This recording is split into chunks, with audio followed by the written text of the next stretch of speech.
महात्मा वर्धा या कारखान्याचा परिसर मला कारखाना सुरू होत होता तेव्हापासून माहीत आहे. म्हणजे शेअर गोळा करताना दिनकरराव देशमुख आजारी असताना सुद्धा मी त्या कारखान्यावरती 7 तास बोललेलो आहे आणि त्याचा परिणाम म्हणून 4-5 दिवसामध्ये राहिलेली सगळी मदत शेतकऱ्यांनी केली आणि त्या कारखान्याचे सगळे जे काही स्थापना होती त्यातल्या अडचणी गेल्या आणि तो मार्गी लागला. कारखाना परिसराचा सुद्धा मला परिचय खूप आहे, कारण मी बऱ्याच भागात फिरलेलो आहे मोरू भाऊ बरोबर आणि बाकीचे संचालक आपणही होता. अतिशय कष्टाळू शेतकरी मी पाहिलेला आहे. बीजोत्पादनामध्ये फार मोठ्या प्रमाणाची कामगिरी वर्धा जिल्ह्याने केली. बारकावे शेतीतले त्यांना माहीत आहेत आणि म्हणून इतर वेळेस मी खूप तपशीलवार बोलतो. एवढी तपशीलवार बोलायची गरज आज कधी लागणार नाही. त्यामुळं जास्त विषय मी थोड्या वेळेत निश्चित करू शकेल असं मला वाटतं. मला आणखी एक आनंदाची बाब दिसते की या ठिकाणी शेलूच्या शेतकऱ्याचा ऊस आहे. पुरुषोत्तम अखरे, पुरुषोत्तम कोण? दखणे पाटील, पुरुषोत्तम दखणे पाटील हा इथे बेटच्या बेट आणून ठेवला आहे. अकोली तालुका शेलू. 15 ऊस 15 रोपं एका ठिकाणी आहेत. 8-9 रोपं मिळवून किंवा फुटवे मिळवून राऊत साहेबांनी अगदी सहजपणानं 80 टन उत्पन्न घेतलं. आणखी 1-2 महिने जर राहिलं असतं आणि पाण्याच्या तरी 100 टन गेले असते. यातले 2-3 फुटवे जरी मेले तरी 10-12 फुटवे होऊ शकतात. आणि मग त्यांनी ते पिकाचं जर नियोजन नीट केलं, अंतर आणि ऊसातील अंतर आणि उळीतलं अंतर त्याचं गणित जर नीट समजून घेतलं तर या कारखान्याचं ऊसाचं उद्दिष्ट 100 टन नाही, 120 टन ठेवायला पाहिजे. 120 टन आणि तेवढं येऊ शकतं असा माझा विश्वास आहे, कारण त्या भागामध्ये मी फिरलेलो आहे. मग यासाठी काय काय करावं लागेल? 3 मुद्दे आहेत माझ्यापुढे बोलण्यासाठी. ऊस आधारित साखर कारखानदारी ही एक अत्यंत महत्त्वाची सर्वांगीण विकास करणारी कारखानदारी आहे. साखर हे आपलं अन्न आहे. साखरेपासून अनेक उपपदार्थ आणखी तयार होऊ शकतात. ऊसातून साखर काढल्यानंतर, रस काढल्यानंतर जो चोथा राहतो, जो बगास राहतो, त्या बगासपासून अतिशय दूरदृष्टीनं अगदी सुरुवातीपासूनच पूर्ती कारखान्याने, गडकरीजींनी पॉवर जनरेशनला सुरुवात केली आणि मळीपासून इथेनॉल आणि इथेनॉल आता पेट्रोकेमिकलसाठी वापरलं जाणार आहे आणि कदाचित लवकरच 10% परवानगी मिळेल. म्हणजे ऊसाला आणखी मोठी जबाबदारी इंडस्ट्रीची येणार आहे, विशेषतः शेती बाबतीत. आपल्याला अलीकडे अवजाराशिवाय, मशीनशिवाय काम करता येणं शक्य नाही. मजूर उपलब्ध आहेत, पण त्यांना जे शारीरिक कष्ट होतात, जेवढं कामाची कार्यक्षमता पाहिजे होत नाही. मशीननी कार्यक्षमता वाढते आणि मशीनसाठी पेट्रोल किंवा डिझेल पाहिजे आणि त्याला पर्याय म्हणून इथेनॉल येऊ शकतं. आणि आपल्या कारखान्याने, आपल्या ग्रुपनं फार मोठा निर्णय, कालच पेपरला वाचलं, परवा काल मी चर्चा पण करत होतो साहेबांच्याबरोबर, MK पाटील वगैरे, आणि देशामध्ये सगळ्यात मोठा इथेनॉल कारखाना काढण्याचा जो धोरण ठेवलं आहे त्याबद्दल खरोखर धन्यवाद त्यांना द्यायला पाहिजे. बाकीचे काही जी साईड प्रॉडक्ट आहेत, मळीपासून निघालेलं स्पेंट वॉश, बॉयलरपासून मिळालेली राख,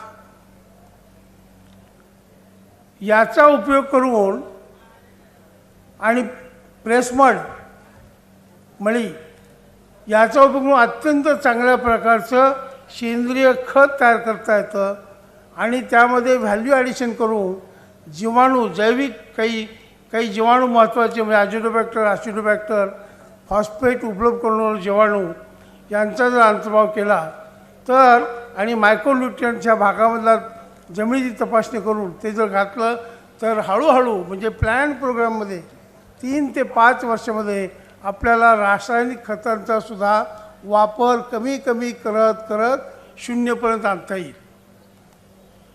ताईंनी आता मला सांगितलं की त्या सेंद्रिय शेतीसुद्धा त्यांनी करून पाहिलेली आहे आणि आपल्याला खरोखर सेंद्रिय शेतीकडे जावं लागेल आणि जर जमिनीतून जे मिळतं तेच अत्यंत शास्त्रशुद्ध वापरलं आपण तर आपल्याला रासायनिक खताची या वातावरणामध्ये गरज लागणार नाही. अशा प्रकारचे सर्वांगीण विकास करणारा, जास्तीत जास्त लोकांना एम्प्लॉयमेंट देणारा हा बहुउपयोगी कारखानदारी ही कारखानदारी आहे. शेतकऱ्याच्या बाबतीमध्ये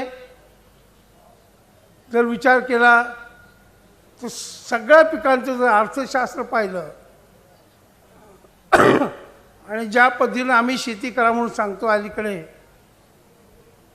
ठिबकचा वापर करून, क्रॉप जॉमेट्रीचा वापर करून, आंतरपिकं घेऊन, रोटेशनल पीक घेऊन म्हणजे ऊस पीक पद्धतीचा जर अवलंब केला तर ऊसाशिवाय या शेतीमध्ये आपल्याला अनेक अन्नधान्य, कडधान्य, तेलबिया ही पिकंसुद्धा ऊसावर घेता येतील आणि म्हणून आपली गरज आपण मोठ्यावर भागू शकू.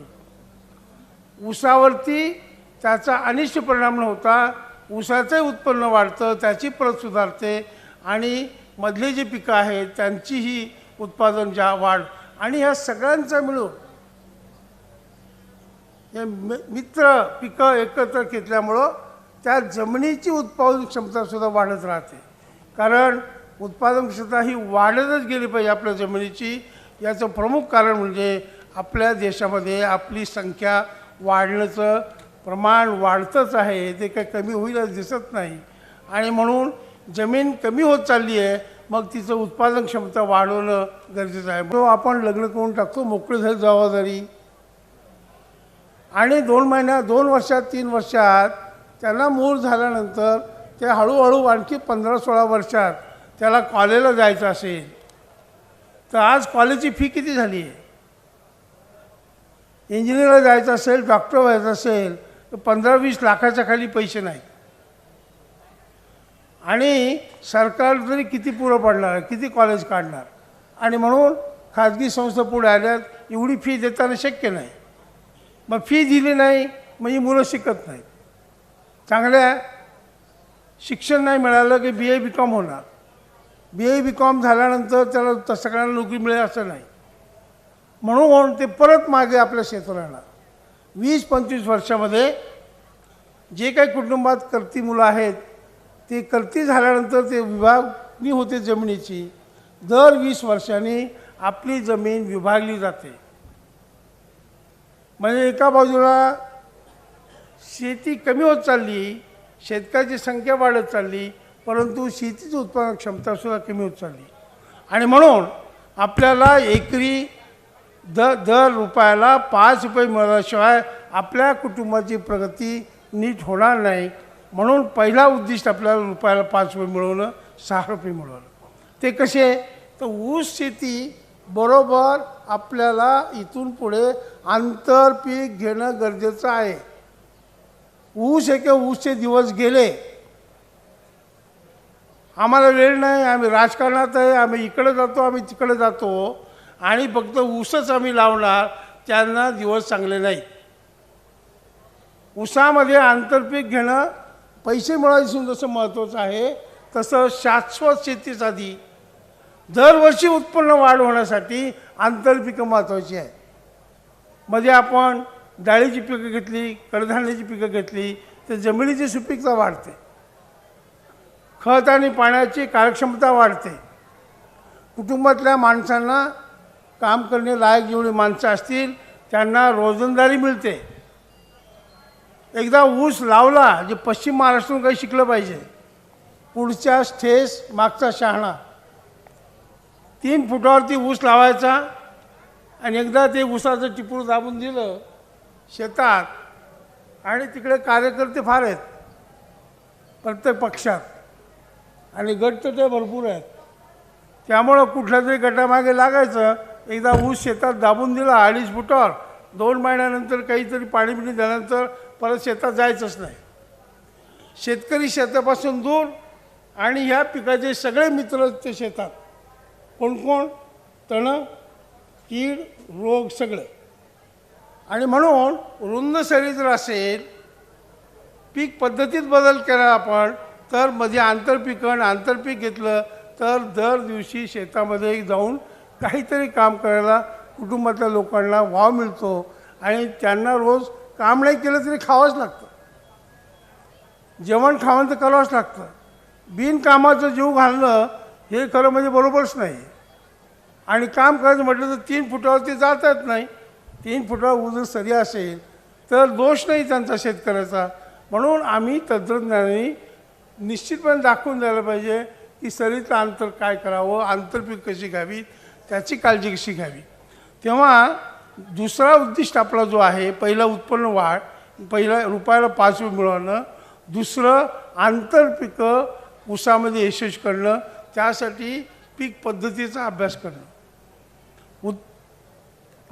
रुपयाला 5 रुपये मिळण्यासाठी उत्पादन वाढ झाली पाहिजे आणि खर्चात कमी झाला पाहिजे. उत्पादन वाढ मग आता किती होऊ शकेल? आज जे सरासरी उत्पन्न आपल्या कारखान्याचं आहे ते मला वाटतं 28 का 29 टन आहे. खोडव्याचं फारच कमी असतं.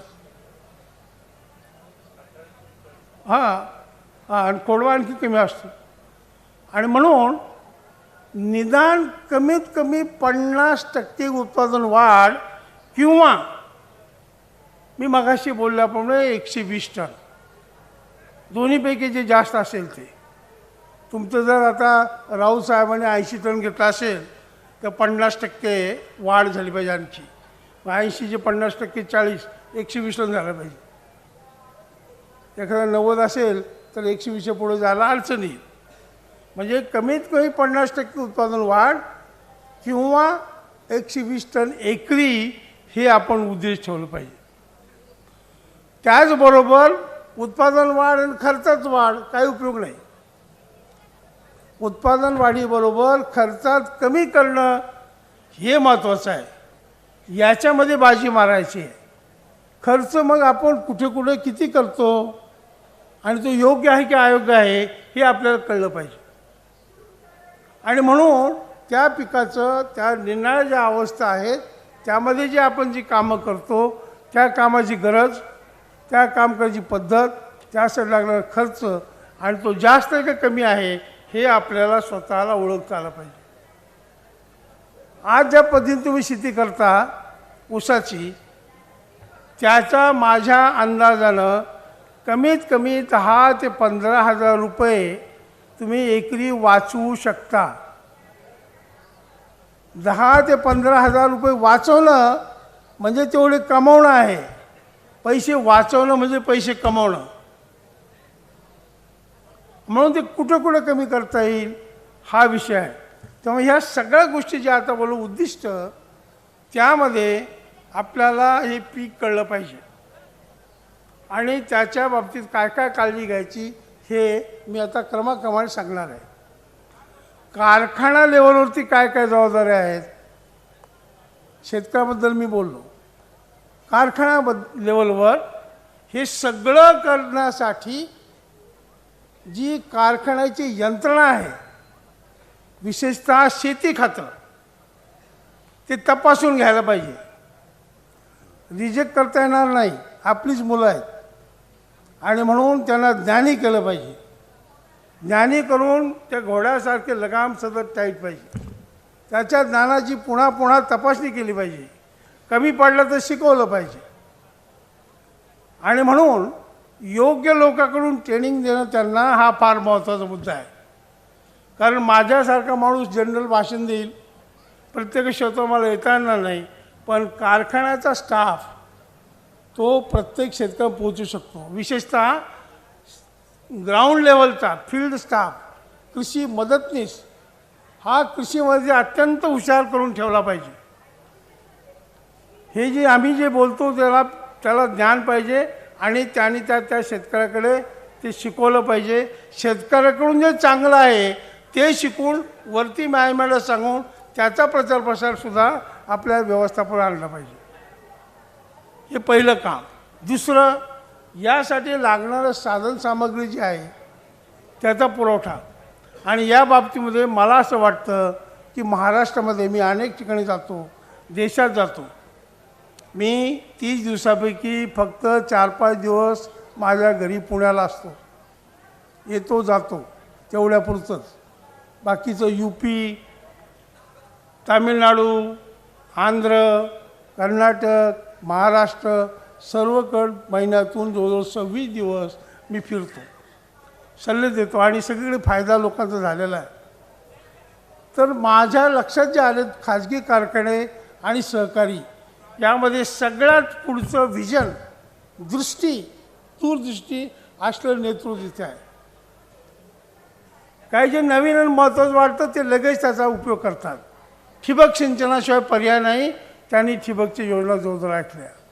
इथं जे रानटी जनावरं आहेत, डुकरं आहेत, त्यांचा भयंकर प्रादुर्भाव आहे. त्यांनी सोलर एनर्जीची सोलर फेन्सिंगची तयारी केली, पॉन्ड्स करण्याची तयारी केली. आणि एवढंच नाही तर निनाळ्या फर्टिलायझर कंपन्या किंवा तुमचे स्वतःचं बायो फर्टिलायझर एनडीज करून देण्याचं हे सगळं काम केलं आहे. म्हणजे या उत्पादन वाढीसाठी लागणारं जी काही साधनसामग्री आहे ती उपलब्ध करून द्यायचा प्रयत्न आहे. आणि माझं मत असं आहे की छोट्या छोट्या गावापर्यंत ते पोहोचलं पाहिजे. अजून त्यामध्ये आपण कमी पडतो, कारण ते उपलब्ध झालं नाही जवळ, तर शेतमध्ये जाऊ द्या, आता पुढच्या वेळेस बघू, यावेळेस जाऊ द्या, पुढच्या वेळेस बघू. पुढच्या वेळेस म्हणजे 12 महिन्यांनी, आणि तोपर्यंत पुष्कळ बदल झाले असतात. नंतर फार चांगला कार्यक्रम सुरू केलेला आहे की तोडणीचा कार्यक्रमबद्दल फार आता स्ट्रिक्ट झाले, चांगली गोष्ट आहे. पण तोडणीचा कार्यक्रम करत असताना लागणीचा कार्यक्रमसुद्धा महत्त्वाचा आहे. आणि लागणी कार्यक्रमामध्ये हे जे 3 प्रकारचे हंगाम आहेत महाराष्ट्रामध्ये ऊस लागणीचे, आडसाली, पूर्व हंगामी आणि सुरू. आडसाली म्हणजे जूनपासून ऑगस्टपर्यंत, त्याला आडसाली म्हणायचं. हे ऊस शेतामध्ये 18, 19, 20 महिनेसुद्धा राहतो. 18, 19, 20 महिनेसुद्धा राहतो. दुसरी लागण पद्धत आहे पूर्व हंगामी, म्हणजे सप्टेंबर, ऑक्टोबर, नोव्हेंबर. आणि हा ऊस शेतामध्ये राहतो 14-15 महिने. प्रमाण जर जास्त वाढलं तर 8-16 महिनेसुद्धा. तिसरी लागवड पद्धत आहे सुरू, म्हणजे वर्षाला सुरुवात होते म्हणून त्याला सुरू म्हणायचं. आडसाली म्हणजे वर्षामध्ये 6वा महिना म्हणजे अर्धं वर्ष झालं म्हणजे लागण म्हणून आडसाली. पूर्व हंगामी म्हणजे सुरूला हंगामी म्हणतात, पूर्व त्याच्या अगोदर लागण म्हणून त्याला पूर्व हंगामी. सप्टेंबर, ऑक्टोबर, नोव्हेंबर हा पूर्व हंगामी आहे.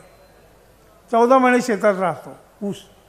आणि सुरू हा डिसेंबर, जानेवारी, फेब्रुवारी. मार्चनंतर ऊस लावण्याची शिफारस शासन मंडळ करत नाहीत, कारण खोडकिडा वगैरे अनेक प्रश्न निर्माण होतात, उन्हाळ्यात पाण्याचे प्रश्न निर्माण होतात. हे 3 प्रकारचे लागवडीशिवाय खोडवा ठेवतो आपण, ती लागवड पद्धत नाही पण ती पीक पद्धत आहे. तेव्हा 4 प्रकारचे ऊस आपल्या भागात असू शकतात: आडसाली, पूर्व हंगामी, सुरू आणि खोडवा. तर याचं लागणीचं नियोजन महत्त्वाचं पहिल्यांदा, म्हणजे तुम्हाला तोडणीचं नियोजन करता येईल. कशा पद्धतीनं ते लागण पाहिजे आणि तोडणी पाहिजे. प्रत्येक दिवशी कारखान्यात येणारा ऊसाचं वय हे 16 महिन्यापासून 12 महिन्यापर्यंत असावं. ऑक्टोबरमध्ये 16 महिन्याचा ऊस, नोव्हेंबरमध्ये 16 महिन्याचा किंवा 15 महिन्याचा, डिसेंबरमध्ये 15 महिने किंवा 14 महिन्याचा, जानेवारीमध्ये 15 महिने किंवा 13 महिन्याचा, 14 महिने 13 महिन्याचा. अशा पद्धतीनं ऊस कारखाना जेव्हा बंद होईल गळीत, त्यावेळेस 12 महिने 13 महिन्याचा ऊस पाहिजे. आणि अशा प्रकारचा ऊस जर आला तर साखर उतारा जो आता आपल्याकडे सुरू होतो 6 पासून 5 पासून, तो 10 पासून सुरू होईल. आणि थंडीच्या वेळेस पीक पिरियड जो आहे तो 12 12:30पर्यंत जाईल. आणि कारखाना बंद होताना 6 7पर्यंत त्याच्यावरती राहील. तेव्हा साखर उतारा वाढवण्यासाठी या हंगामाचं नियोजन, आणि मग कोणत्या हंगामाचा किती ऊस असावा, मी स्वतः अनुभवावर अवलंबून आणि अभ्यास करून अत्यंत स्पष्ट निर्णयापर्यंत आलेलो आहे की महाराष्ट्र आडसाली ऊस लावण्यास योग्य नाही. अजिबात आडसाली ऊस लावायला नको. पश्चिम महाराष्ट्राने आडसालीचा आग्रह धरला, नेते मंडळी ऐकलं नाही शास्त्रज्ञांचं आणि जमिनी खराब करून टाकल्या. 4 चौपट जमिनी झाल्या मोठ्या प्रमाणात. आणि एकदा जमीन खराब व्हायला फक्त 4-5 महिने लागतात. ती जमीन माती आई ती सुधारायला 9-10 वर्षे पुढे लागतात. या मुलाबाळाचे शाप घ्यायचे का मग? जमिनी खराब करून मुलांच्याकडे द्यायचे, मग त्यांचे शाप घ्यायचे का आपण? जमीन सुपीक करून द्यायची आहे, कमी उपजाऊ करून द्यायची नाही. म्हणून आडसालीचा जो आग्रह चाललेला आहे, काल मी ऐकलं, आज ऐकलं, मला माझा जो विद्यार्थी त्याचा फोन आला, घुले तुमच्याकडे काम करतात, ते माझ्यावर काम केलेलं त्यांनी, आणि आडसालीबद्दल जरा प्रोत्साहन द्या असं सांगितलं मला त्यांनी. मी त्यांना लगेच फोनवर सांगितलं की आडसाली तुम्ही बंद करूच नका. 18-20 महिने त्याला पाणी घालणार आणि जमीन खराब होते, क्षारपट जमीन व्हायला लागते. आणि आपल्या भागात बऱ्याच जमिनी क्षारवड आहेतच, काळ्या जमिनी. आणि म्हणून आडसालीने मग 18 महिन्याचा ऊस कसा आणायचा, सुरुवातीला 16 महिन्याचा ऊस कसा आणायचा, पूर्व हंगामी म्हणजे सप्टेंबर ऑक्टोबर लावलेला ऊस ऑक्टोबर किती महिन्यात झाला, 14-15 महिन्यात झाला. आणि त्याचे 2 महिने वाढवायचे. ते 2 महिने वाढवायला याचा उपयोग करा ना. रोपं जुलै ऑगस्टमध्ये रोपं तयार करा, खरीप पिकं काढा, सोयाबीन काय तुम्हाला करायचं असेल ते, किंवा अशा पद्धतीनं नियोजन करा की ते काढलं नाही तरी आपल्याला हे नंतर रोपं लावता येतील. 2 महिने आपल्याला रोपाचे ठेवता येतात, पुढे 14 महिने शेतात राहिला, 16 महिन्याचं पीक झालं. आणि हे केलं तर विदर्भ क्रांती करेल. 1 वर्षामध्ये तुम्ही नगर, नाशिक, सातारा, सांगली, कोल्हापूर यांना मागे टाकाल. कशाच्या बाबतीमध्ये? साखर उतारा. आडसाळीमध्ये उतारा जास्त असतो, ही धादांत चुकीची कल्पना कार्यकर्त्यांची आहे, शास्त्रज्ञांची सुद्धा आहे. हा ऊस जास्त वाढला आणि वाढतोच आडसाळी की तो तिरपा तारपतो, लोळतो. लोळला की त्याला पांगशा फुटतात, खालून हत्ती ठोंब निघतात, फुटवे निघतात.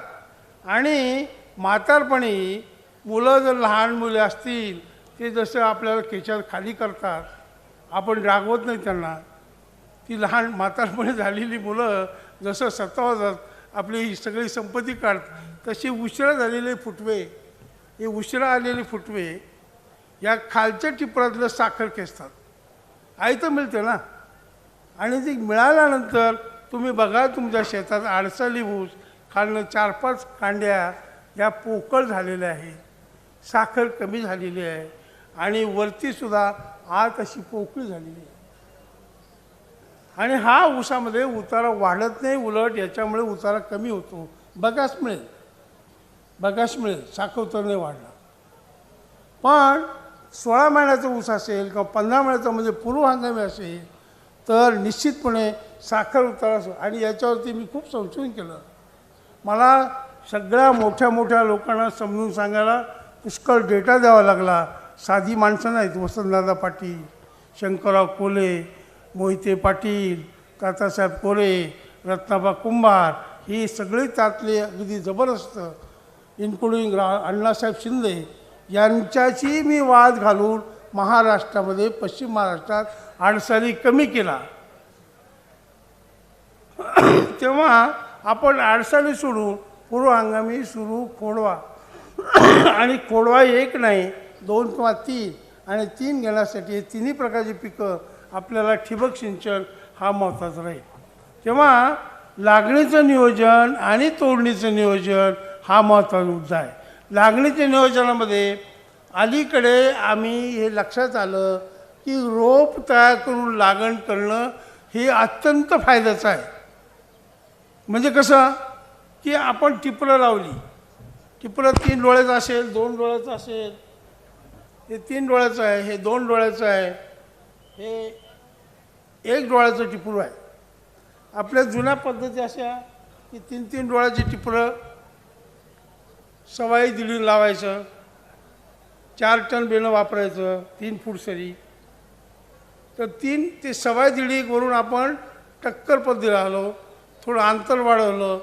3 डोळ्याच्या ऐवजी आपण 2 डोळ्याची टिपरावरती आलो. 2 डोळे म्हणजे 1 डोळा कमी झाल्यामुळं तेवढं आपल्याला उत्पन्न बेणं कमी लागायला लागलं, ते पण वाढवलं. हे सुद्धा आमच्या लक्षात आलं की बेणं जास्त लागतं. मग 1 डोळ्याचं आणि 1 डोळ्यामध्ये आम्ही 9 इंच, 1 फूट, 1.5 फूट असं. पण हे जे डोळे नीट निवडले, त्यांना प्रक्रिया केली तर 90% उगवेल. बहुतेक शेतामध्ये 3 डोळे, 2 डोळे, 1 डोळा जरी असला तरी 30% 40% गुण होते. 30 ते 40% गुण होते. 3 डोळ्याच्या टिपराचा वापर केला, सवाई दिली लागण केली तर तुमच्या शेतामध्ये तुम्ही जवळजवळ 3 फुटी सरी निश्चितपणे 4 टन म्हणजे 4000 किलो ऊस शेतात लावता तुकड्याच्या रूपात. आणि एका ऊसाला तुमच्याकडे या भागामध्ये महिन्याला 3 कांडे होतात. 10 महिन्याचं रोप, 10 महिन्याचं ऊस आपण शिफारस करतो. 10 महिन्याच्या ऊसाला जायची 30 पेरे, त्यातले वरचे खालचे काही कोळे सोडले, खालचे खराब वरचे कोळे, तर 20 डोळे एका ऊसाला मिळतात. म्हणजे एका ऊसाला 20, 4000, 1 किलोप्रमाणे ऊस लावले तर 4 दुणे 80,000. 80,000 डोळे आपण शेतामध्ये लावतो. चांगलं बेणं असेल तर 70-80% उगवतं.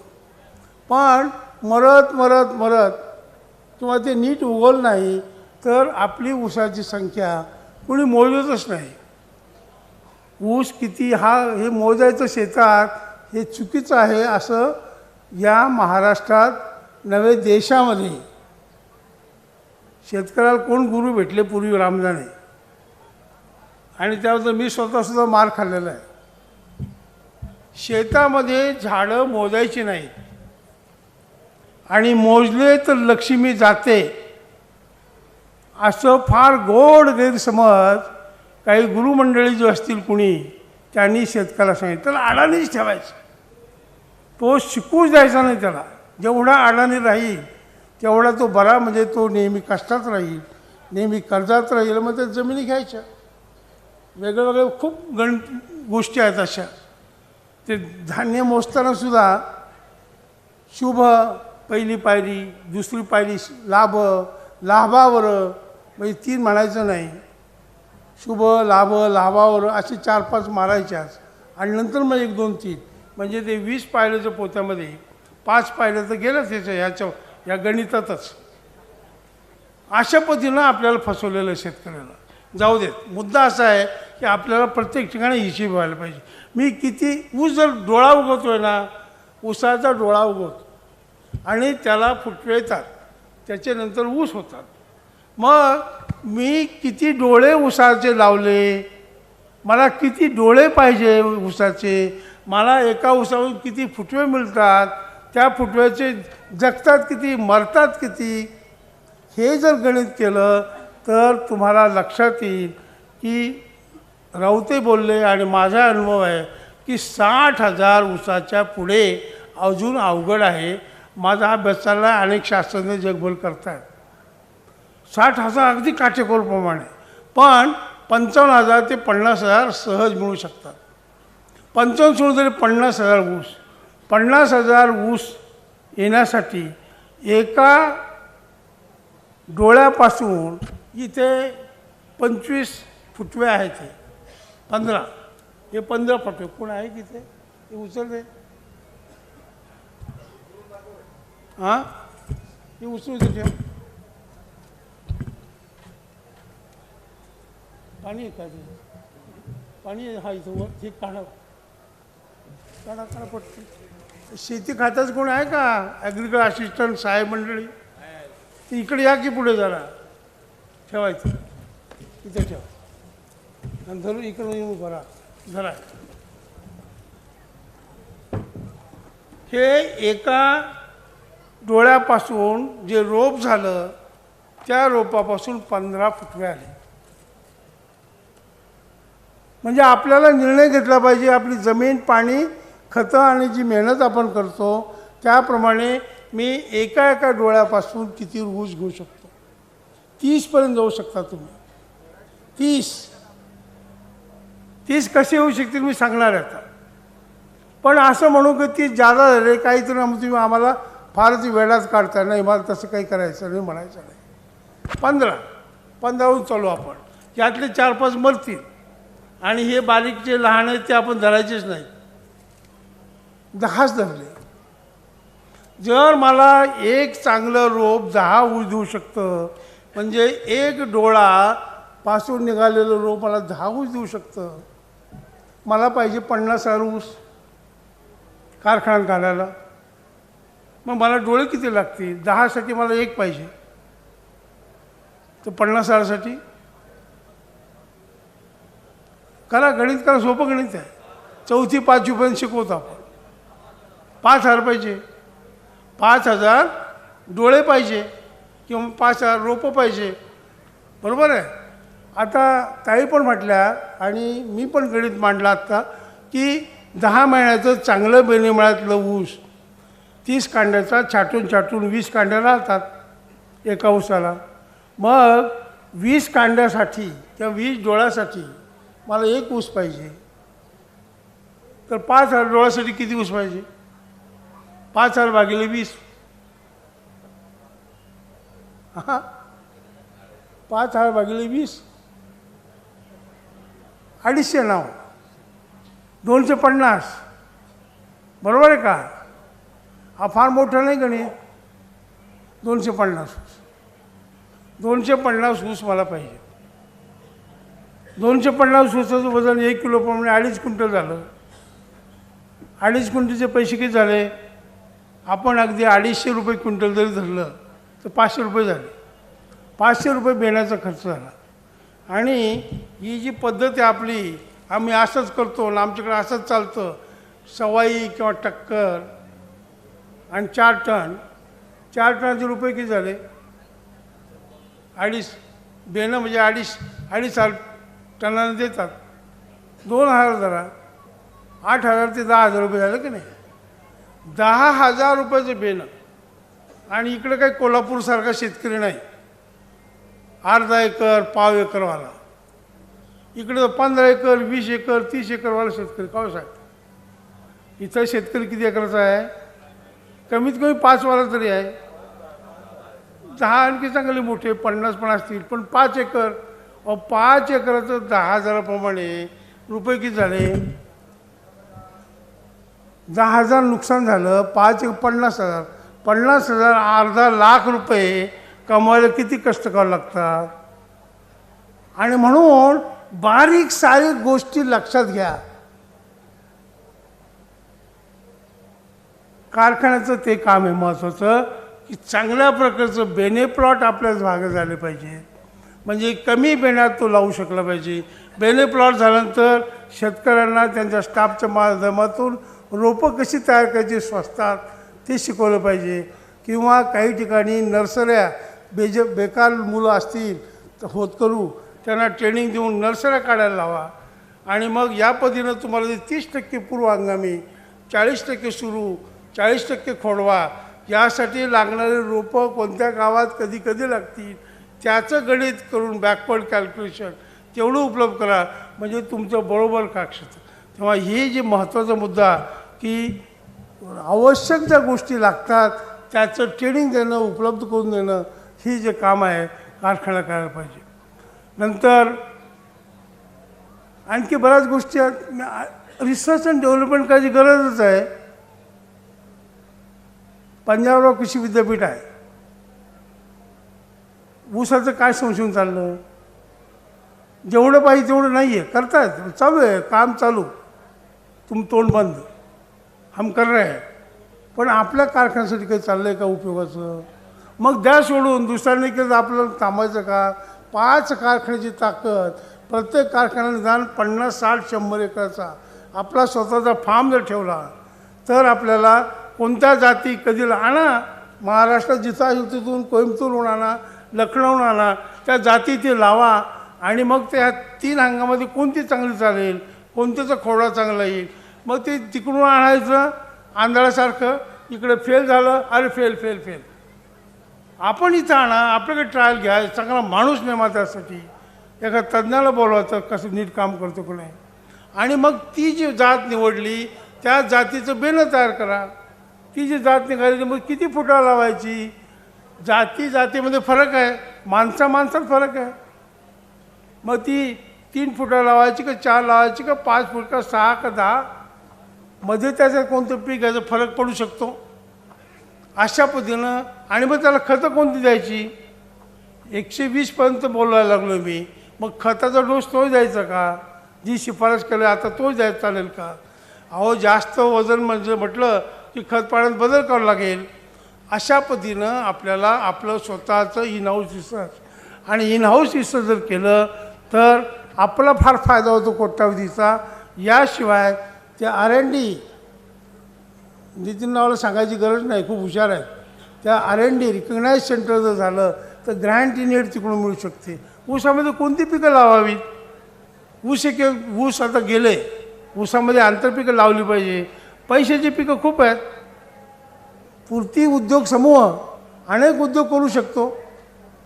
भाजीपाला लावला तरी ते ग्रेडिंग, प्रोसेसिंग, कोल्ड स्टोरेजचा उपयोग करून ट्रान्सपोर्ट आणि इथं हब होणार आहे म्हणे. गवारगमसारखं जर फॉरवर्ड ट्रेडिंग होतं त्याच्यात. डाळीची पिकं, सोयाबीन, मध्य प्रदेशाजवळ आपण मध्य प्रदेशला मागे टाकू.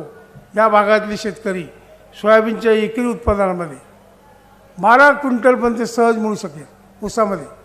मी 10 क्विंटलपर्यंत घेतलं माझ्या गावाला, नेवासा नगर जिल्ह्यामध्ये. तेव्हा निनाळे पिकं त्या माध्यमातून आणि त्याचं प्रोसेसिंग, आपण एनर्जी तयार करतो, आपल्याकडे इलेक्ट्रिसिटी आहे, तर मधले पिकं नुसतं लावा म्हणून चालणार नाही, त्याची विल्हेवाट करावं लागेल. अशा पद्धतीनं काही कामं करावं लागतील. आणि गव्हर्नमेंटचे R&D आपल्याला सुरू करणं गरजेचं आहे. ऑपरेशनल रिसर्च त्याला म्हणतात. सरकारी जबाबदाऱ्या पण बऱ्याच आहेत. सरकारच्या बऱ्याच चुकीच्या धोरणामुळे जे आपल्याला आता त्रास होतो आहे त्याच्यावर काही बोलत नाही मी. पण निदान अलीकडे जे काही धोरण आलेलं आहे की 6,600 कोटी रुपये तर रिलीफ मिळालं. इथनं पुढे साखर धंद्याला अतिशय चांगले दिवस आहेत. आणि साखर धंदा त्यातल्या तर ऊस पीक, मी तर त्याला विठ्ठलाची उपमा देतो. ऊस पिकाला मी विठ्ठलाची उपमा देतो. विठू माझा लेकूर वाळा, संगे गोपाळांचा मेळा. ऊस आहे की ऊस नाही, ऊसाबरोबर आणखी पण गोपाळ आणि मधले पिकं, रोटेशन क्रॉप.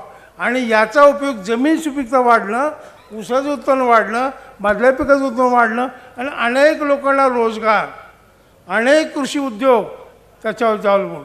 आणि तुम्ही बघा ज्या ज्या ठिकाणी ऊसाचं चांगली शेती केली जाते त्या त्या कारखान्यामध्ये डेअरी फोफावली, कृषी उद्योग फोफावले. वारणा बघा, अनेक कारखाने आहेत असे. आणि अशा प्रकारचे अनेक प्रकारचे उद्योग आपल्याला ह्या ऊसाच्या माध्यमातून होईल. म्हणून एम्प्लॉयमेंट, शेतकऱ्याचं उत्पन्न वाढ, हे सगळं आता आपल्या लेवलवरती आपण काय करायचं, शेतकरी म्हणून हे जे 5 मुद्दे सांगितले की रुपयाला 5 रुपये मिळवायचे, उत्पादन कमीत 50% वाढवायचे किंवा 120 टन एकरी घ्यायचं, उत्पादन खर्च 10 ते 15 रुपये कमी करायचे, शाश्वत 1 वर्ष घेतलं आणि गेले फुगवून असं नाही, दरवर्षी ते वाढत जावं, कारण आपली संख्या वाढत चाललेली आहे. म्हणून आंतरपिकाचा वापर आणि हे सगळ्यासाठी जमिनीची सुपीकता वाढवणं, पाण्याचा आणि खताचा अत्यंत कार्यक्षमतेने वापर करणं आणि पीक हे रोग आणि कीड धरून राहा, पीक आणि रोग नाही ठेवणं, ह्या मुद्द्यावरती मी मुद्देसूद थोडे महत्त्वाचे मुद्दे आपल्याशी बोलणार आहे. 3 वाजता बंद करायचं. पहिला मुद्दा, या पिकाला कृपा करून समजून घ्या. शेती म्हणजे पीक घेणं, पीक म्हणजे झाड, वेगळ्या झाडं. हे ऊसाचं झाड तुमच्या पुढं आहे, केळी, आंबा, मोसंबी, संत्रा, सगळे परिचित आपल्याला झाडं. झाडांना जीव आहे हे लक्षात घ्या. झाडांना जीव आहे, ते जिवंत आहेत आणि झाडं हे माणसापेक्षा श्रेष्ठ आहेत. आपल्यापेक्षा हे श्रेष्ठ आहेत. आपण आपलं स्वतःचं अन्न तयार करू शकत नाही, आपण स्वयंभू नाहीत, आपण परावलंबी आहोत आणि परावलंबी आपण झाडावर अवलंबून आहोत. शेतामध्ये अशी लाईनची लाईन, ती लाईन ही अशी केली ना, अशी जवळ. इथला प्रश्न मी तुम्हाला समजून सांगितला की इथलं बेल्ट आणि सरीवर दुसरं बेल्ट 2 फूट, त्यामध्ये स्पर्धा आपण कमी केली. आता सरीतलं अंतर किती ठेवायचं, या 2 सरीतलं अंतर 3 फूट ठेवलं तरी स्पर्धा. पाण्यामध्ये पानं आली म्हणजे काय झालं, हा जो वरचा भाग आहे याचं काम सूर्यप्रकाशाची शक्ती घेणं. आता हे जे पानं एकमेकांना अशी आली, याचं एवढंच असं बेट, तर खालच्या पानांना, फुटव्यांना, विशाळ फुटव्याला सूर्यप्रकाश मिळणार नाही. त्याला मुळं आहेत. तुम्ही जमिनीत खत घातलं, पाण्याची व्यवस्था चांगली केलेली आहे, ठिबक आहे, पाणी अजिबात कमी नाही, वापसा आहे, सगळं चांगलं आहे. तर सूर्यप्रकाश जर सगळ्या पानावर पडत नसेल तर त्याची कमाईची इच्छा असून सुद्धा तो अवलंबून राहतो बाकीच्या पानावर, वरच्या पानावर. म्हणजे काम न करता खाणारे तयार होता. इथं कुटुंबामध्ये सुद्धा असतं, 1-2 काम करतात, 2-3 इकडे फिरतात, तसं हे तयार होतात. आणि मग हे ज्याला सूर्यप्रकाश मिळत नाही ते हळूहळू पिवळं पडतं. हे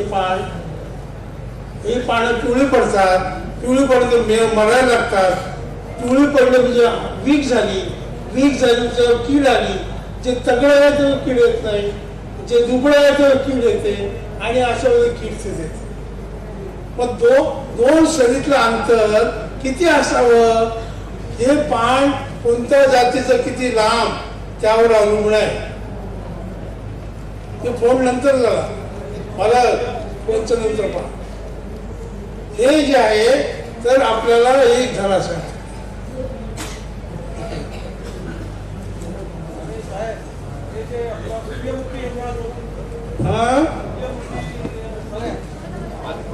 हे बघा, हे 5 फूट झालं. हे जर 5 फुटापर्यंत गेलं तर सूर्यप्रकाश शेवटपर्यंत जाईल. जुने शेतकरी काय म्हणतात, हे नवीन शिकले तितके हुकले, त्यांना काही कळतच नाही शेतीचं, आणि मग मोकळं होतं. इथं काही झोपायचं, काही इथं उंचुती खेळायचं, असं प्रश्न विचारतात आणि खूप हसतात. सुरुवातीला कोणी जर असं लावलं तर वेळच काढतात. आणि एक 7-8 महिन्याने मात्र जेव्हा त्याचे फुटवे जास्त येतात ते मरत नाही, जबरदस्त मग झाले हवा. तेव्हा हे जर अंतर वाढवलं तर हे फुटवे मरायचं प्रमाण, सूर्यप्रकाश न मिळाल्यानं मरायचं प्रमाण कमी होतं. याची मुळं वाढतात, त्यामुळे जास्त क्षेत्रातून अन्न मिळतं त्याला आणि ज्याला पण मिळतं आणि ऊसाचं वजन वाढतं. ऊसाची संख्या कमी होत नाही, ऊसाचं वजन वाढतं, संख्या वाढतं. 50 ऊस तुम्ही मिळू शकता. आता गडबड काय होते आणखी आपल्या शेतात तण खाई धन, इथे मध्ये सगळं तण जास्त रुंद सगळे म्हणजे जास्त कारण सूर्यप्रकाश पडतो, जमीन सुपीक आहे, पाणी आहे, तण येणारच. आणि तण काही धन मग तण काढायचं. तण कसं काढतो आपण? खुरप्यानं काढतो. खुरप्यानं काढायचं, असं माती खालून मुळासकट धरायचं, काढायचं, असं असं करतो आपण. असं असं करत करत करत इथून काढतो. इथून जवळ अगदी जवळून खुरपं गेलं हे कट करायचं. म्हणजे लहान अवस्थेमध्ये हे जे मुळं आहे यांच्या जवळून गेल्यानंतर खुरपं गेलं, कट झालं, हे झालं कट, हे झालं कट. आणि मुळं कट झाली म्हणजे काय झालं? मुळं कट झाली म्हणजे अन्नपुरवठा कमी झाला. मुळं कट झाली म्हणजे अन्नपुरवठा कमी झाला. अन्नपुरवठा कमी झाला म्हणजे कांड्या वाढायचं कमी झालं. आपल्या कांड्या पडल्या. तुमच्या शेतामध्ये खालच्या कांड्या आपल्या आहेत. खोडकी पहा, एखादी खोडकी ऊस तुटून गेलेला आणि खोदून काढा, धुवा ते पाण्याने. तुम्हाला जिथून हे रोप निघालं इथून असं ते खोडकी जर मोजलं तुम्ही तर 6 इंचामध्ये 8 इंचामध्ये 12, 13, 14 कांड्या मिळतात. एका ठिकाणी 10 किंवा 15 ऊस आहेत, त्याच्या 15 कांड्या जमिनीत राहिल्या एवढ्या एवढ्याच्या तुम्ही 15 कांड्या 6 इंचात आणि 15 कांड्या ऊस खाना ऊस खाना इथं ठेवा, इथं घ्या. कांड्या मोजायची.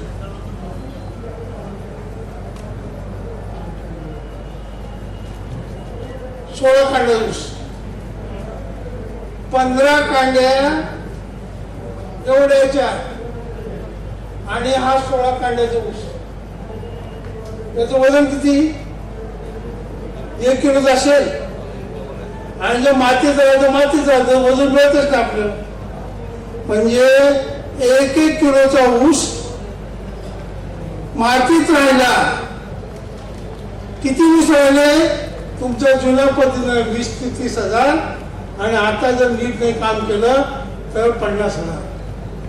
जुनं धरू आपण. 20,000 ऊस खोडक्या मध्ये राहिला, मोठा व्हायचा राहिला.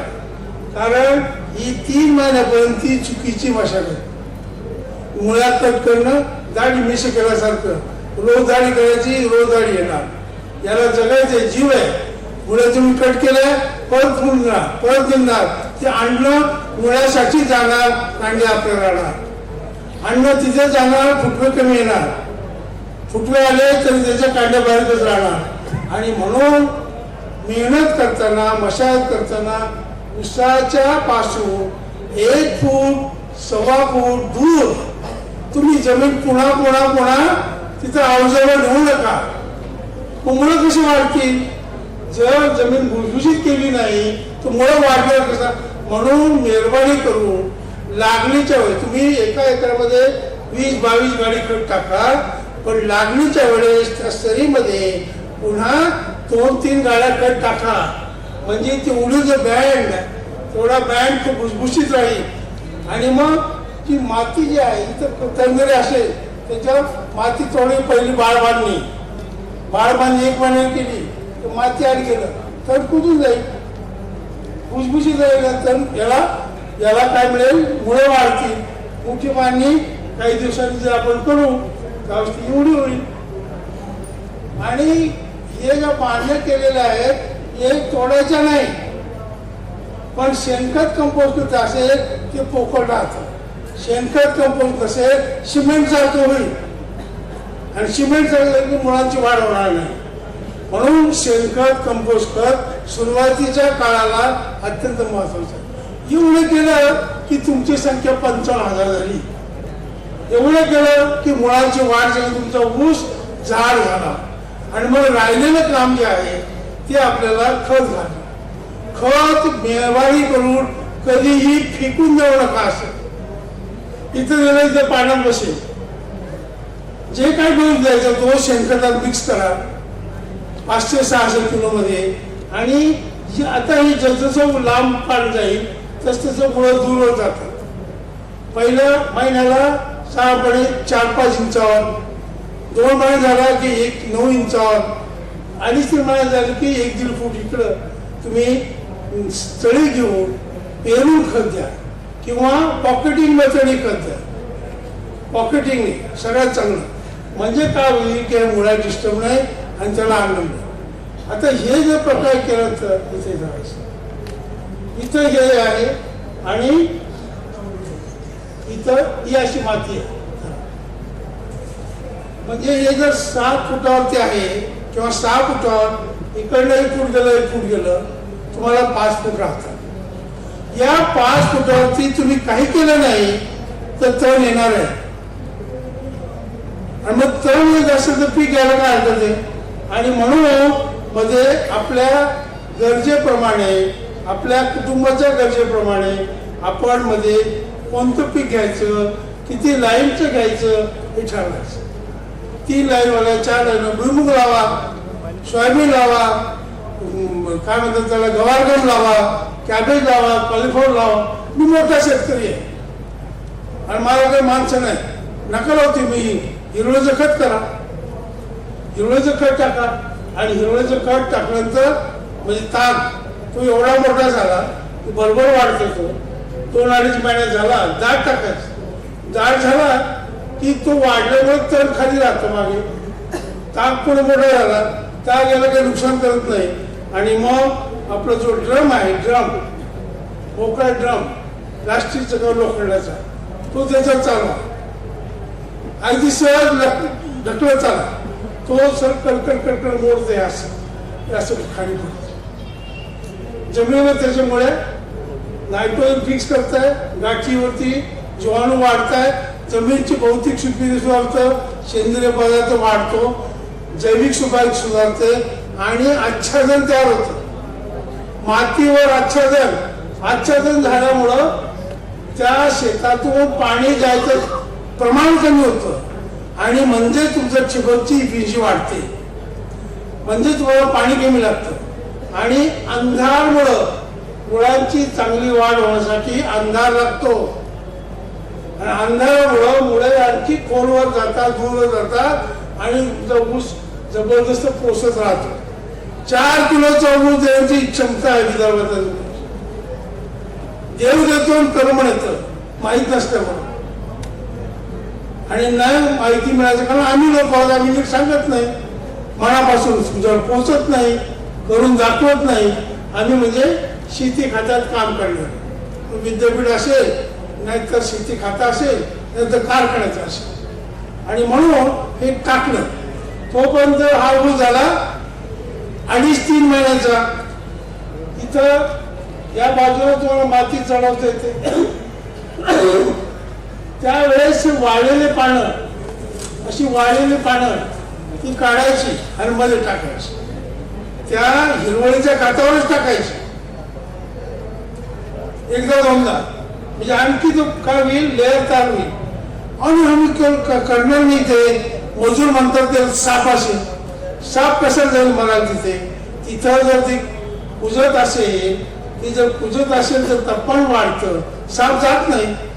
पण उगीच भीती घाललं झालं. आणि मग त्याचा इलाज आहे की पुन्हा 50-60 किलो शेणखतामध्ये कंपोस्ट कल्चर मिळतं. कारखान्याची पण योजना असेल मला माहित नाही. कंपोस्ट कल्चर जर विद्यापीठाकडे मिळेल, जिल्हा परिषदेकडे मिळतं. कंपोस्ट कल्चर घ्यायचं, ते 6-10 किलो जास्त टाकतं, काही नुकसान नाही. आणि ते कंपोस्ट कल्चर टाकायचं कधी त्याच्यावर गांडुळाचं कल्चर होतं ते असतं ते टाकायचं. खालनं तुम्ही ठिबक देत असाल किंवा पाणी असाल तर ते ओलावा इकडे येतो आणि तसंच पडू दिलं बाष्प थांबतं, मुळाची वाढ चांगली होते.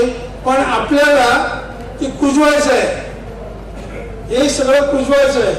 कारण हे जे अन्न तयार होतं पाण्यामध्ये ते अन्न तयार करायला सूर्यप्रकाश शक्तीबरोबर आपल्याला कार्बन डायऑक्साईड पण लागतो. CO2 कुठल्याही खतातून देत नाही आपण, पण एक कुजलेला प्रकार आहे.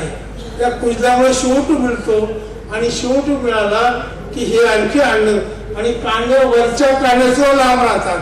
आता तुम्ही जर ऊस पाहिला तर वरच्या कांड्या आपल्या बघायच्या वरच्या खाली हे बघा ते आपले होतात. आपल्याला सगळ्या कांड्या 9 इंचच्या पाहिजे आणि जाड पाहिजे. तेव्हा मग इथं हे टाकल्यानंतर ते थोडं कुजायला लागतं. त्यानंतर रोटावेटर चालवा, रोटावेटर जाऊन जमिनीमध्ये मिक्स करा, शेती पदार्थ आणखी वाढला पीक आणखी जोरदार होईल.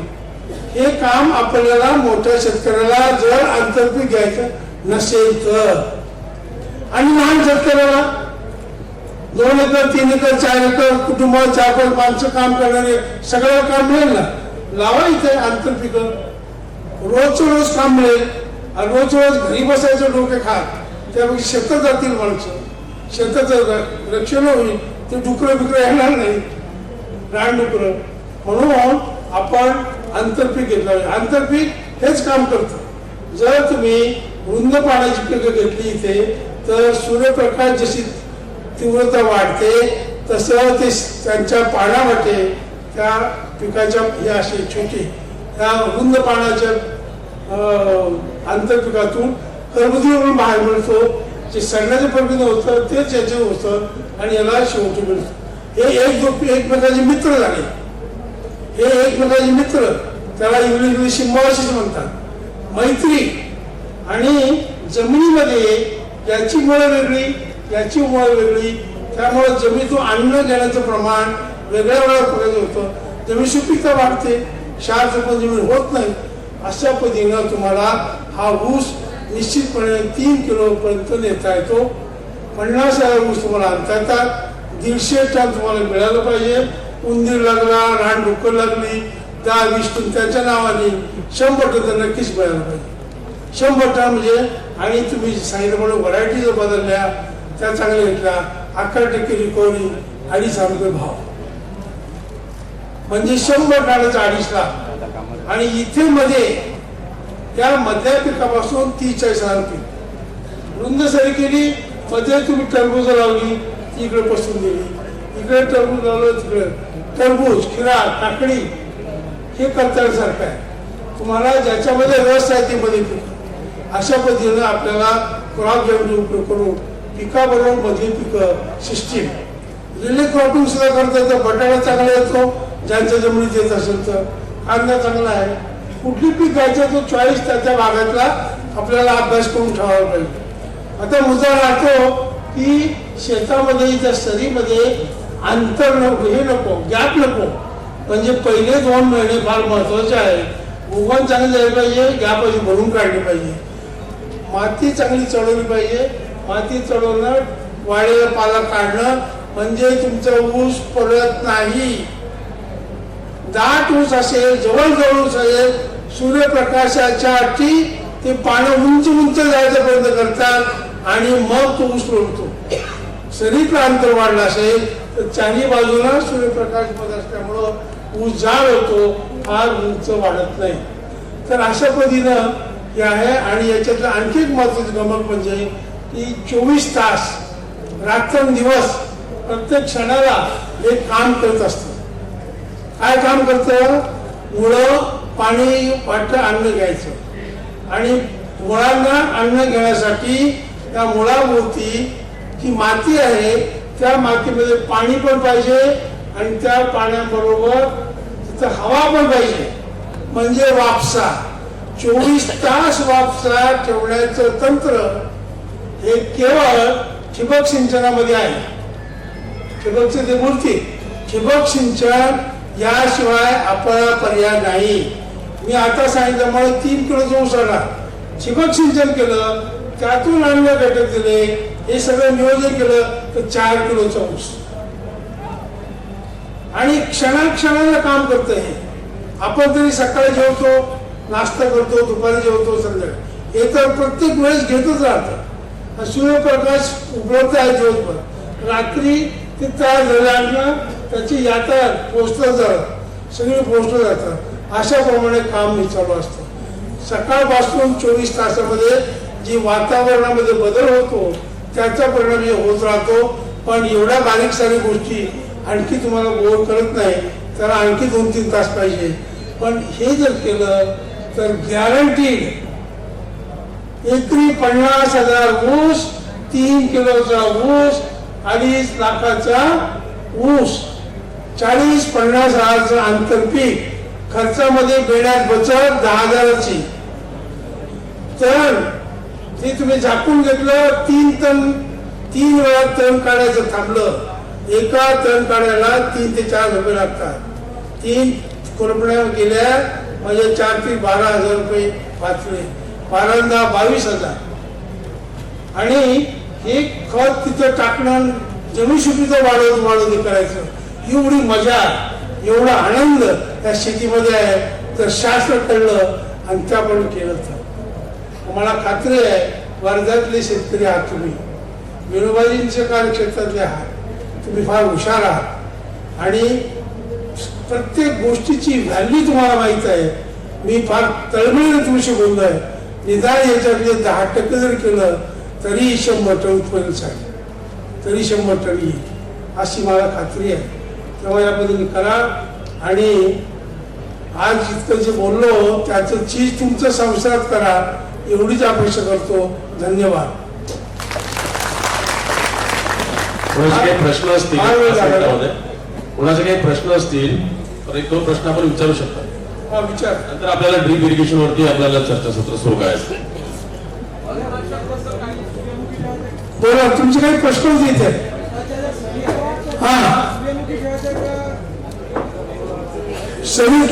दिशा दिशा आहे सूर्यमुखी ठेवायचं. ही दिशाचा जो प्रश्न होता ना ते 2.5-3 फुटा सरीमध्ये होता. 2.5-3 फुटाचं 2.5-3 फुटा सरी असेल तर पूर्व पश्चिम अंतर नेमून लावलं मी.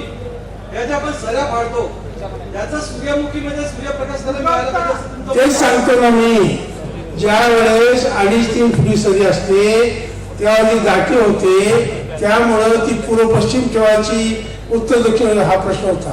तुम्ही जर अंतर वाढवलं तर सूर्यप्रकाशाचा प्रश्न गेला. त्यामुळं तुम्हाला या पद्धतीमध्ये उत्तराला आडव्या सऱ्या एवढंच पाहिजे. उत्तर दक्षिण, पूर्व पश्चिम, नैऋत्य असे वायव्य काही फरक पडत नाही. बोला. अरे माहित आहे इकडे. हा बोला.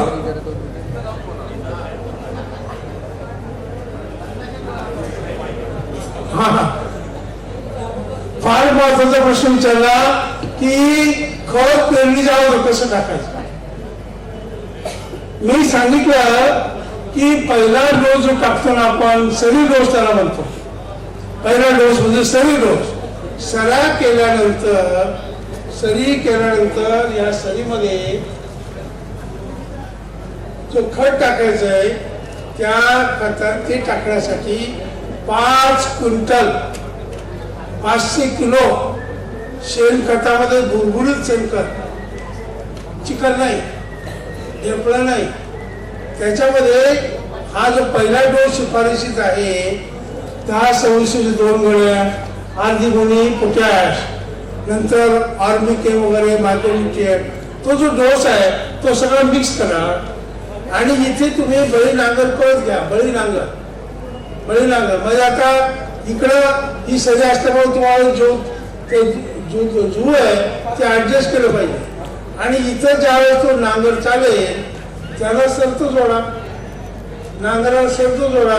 म्हणजे नांगराने ते 4-5 इंच खड्डा पडेल सरी आणि मागे खत पेरलं जाईल, त्याच्यावरती माती पडेल, मग लागणी करा.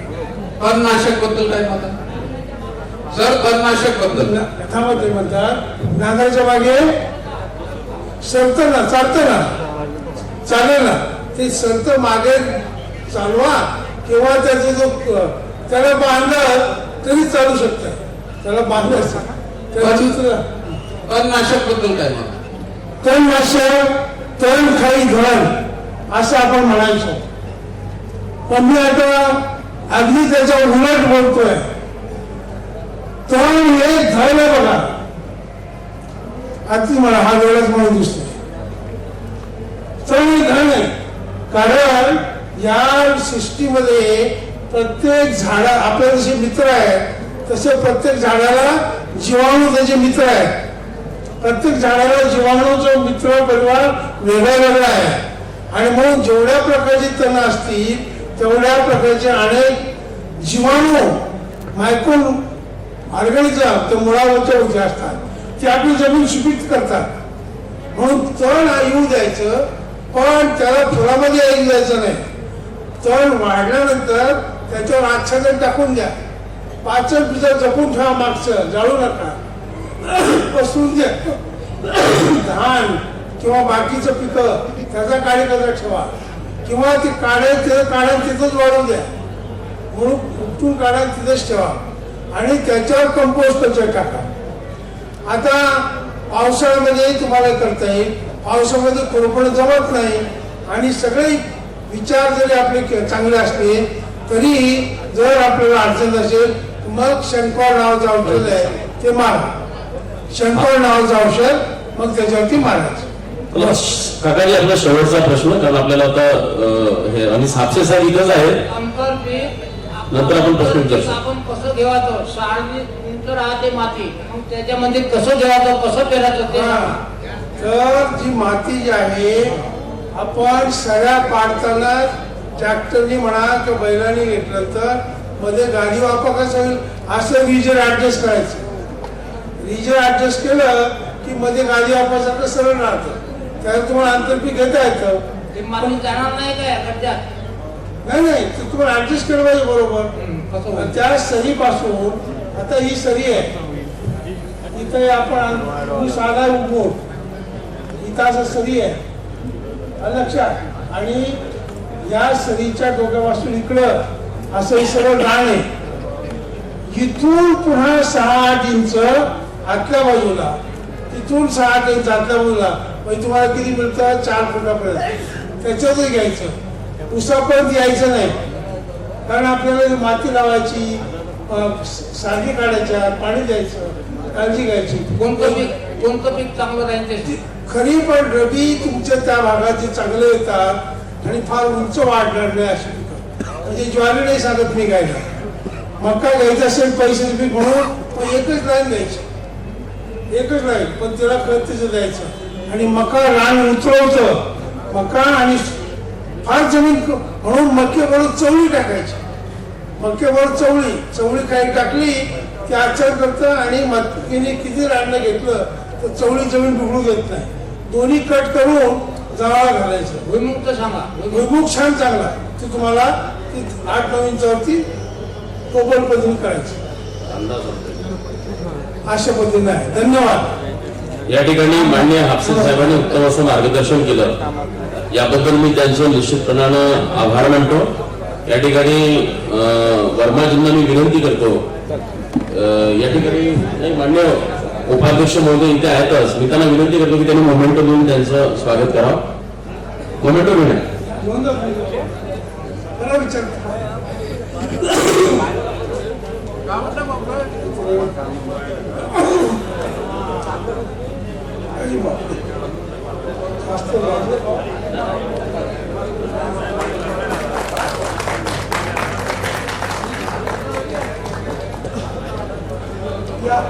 धन्यवाद हापसे साहेब. या ठिकाणी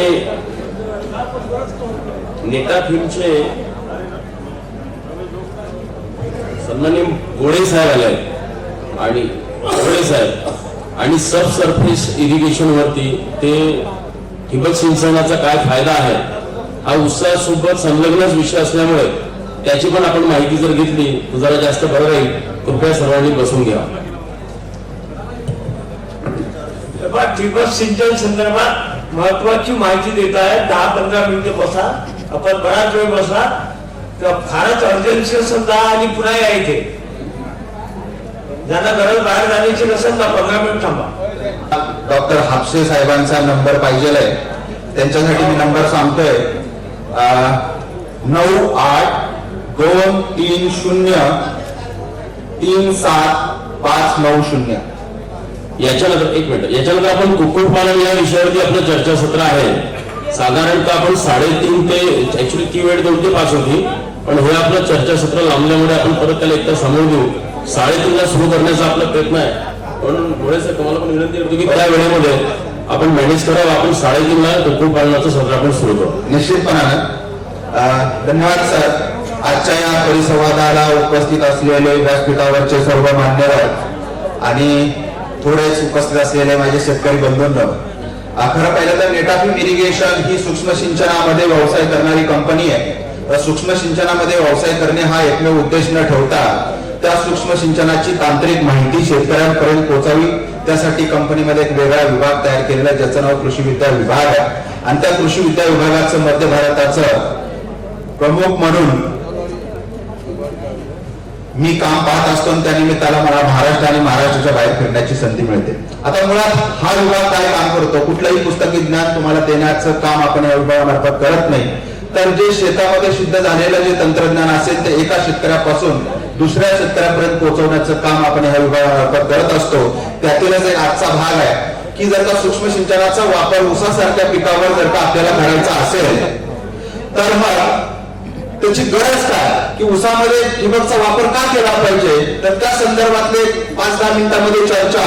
आणि ठिबक सिंचनामधले जे प्रकार आहेत, एक तर जमिनीच्या वरचं आणि दुसरं म्हणजे जमिनीच्या खालचं, त्याच्यावर एक 5-10 मिनिटं असं आपण थोडक्यात माहिती घेण्याचा प्रयत्न करणार आहे.